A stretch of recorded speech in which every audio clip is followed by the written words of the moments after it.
You're gonna do like pistol squats, but I don't like them on my knee. I don't like how they feel. So I'm gonna start doing them on the bed. So it doesn't. Visit the watering hole, and at that point, they're going to affect those people that are visiting, and now they have access to the inside of your network. A good example of an actual watering hole attack occurred in January 2017, and it occurred at the same time in different places around the world. The Polish Financial Supervision Authority was infected, the National Banking and Stock Commission of Mexico was infected, and a state-owned bank of Uruguay was infected. So they're modified. Those locations from other banks and other financial organizations, and now that they have infected the watering hole, they were also infecting people that were visiting the watering hole. For this particular example, there were malicious JavaScript so they don't hurt my knee.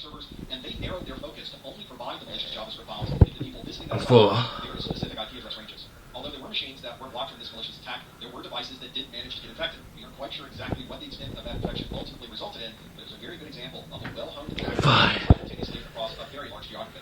In IT security, a watchword is defense in depth. You want to be sure to have as many different ways to identify and stop these attacks as possible. You never rely on any single type of security. Instead, you layer them one on top of the other. You want to be sure you have a good firewall, a good intrusion prevention system, so that if something is coming through the network, you can stop it right there at the edge. And of course, make sure that you always have your antivirus software installed. Make sure you always have your signatures updated. One good example of this is with the Polish Financial Supervision Authority attack. They had antivirus running, they had updated their signatures, and the malicious JavaScript was stopped because they were running a version of the Symantec antivirus.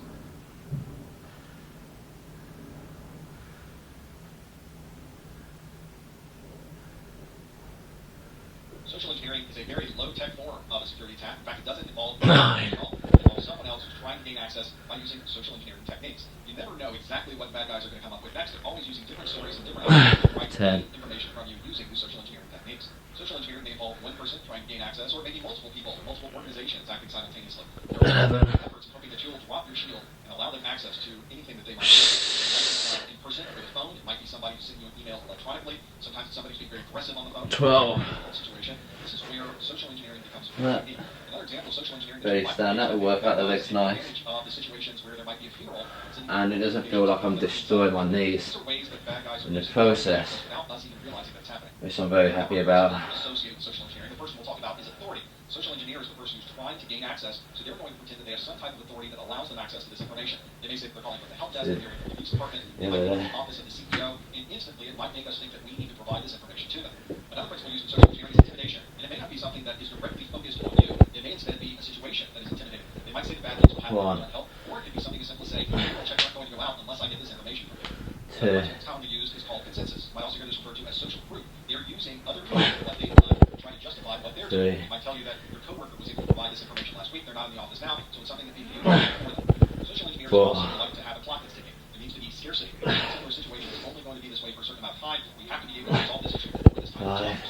If the person doing the social engineering can inject some type of urgency, then they can make things move even faster. This needs to happen quickly. Don't even think about it. Just provide this information right now so that we can solve the problem. Another technique is one of familiarity. They become your friend. They talk about things that you like, and by doing that, they make you familiar with them on the phone and make you want to do things for them. Social engineer is going to try to create trust between you and him. He's going to try to tell you that he's going to be able to solve all of your problems. He's going to be able to fix all of these issues. You just need to trust him and provide the information he's asking for. One very frightening example of social engineering happened to Naoki Hiroshima. He has the Twitter username @N. As you can imagine, that is a pretty nice username to have.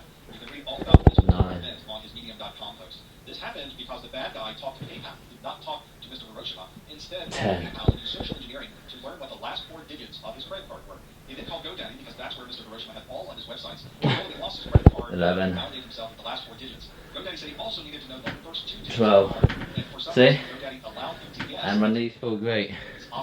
So long term, I can do this way more than I can do pistol squats. So I don't know, like, it works for some people, but for me,